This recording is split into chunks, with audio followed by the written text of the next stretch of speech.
કયું ધોરણ ભણે છે? 5મી. પછી અહીંયા ક્યારે આવ્યો તું?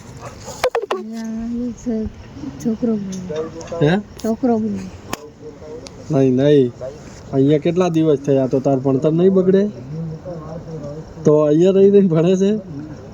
હે કેટલા દિવસ થયા? 5 દિન કે મહિનો? અહીંયા તો 5-6 દિન થયા. તો તાર ભણવાનું નહીં બગડે કે રજા છે હમણાં? હે રજા નથી? તો પછી ભણવા કાલથી જતો રહેજે હો. આજે સવારે નીકળી જવાનું અને પછી જઈને શાળાએ ભણવાનું, ભણી ગણી હોશિયાર બનવાનું અને પછી સરસ મજાની નોકરી લેવાની હો. સરકારી નોકરી લઈશ ને? સાચું કહે છે?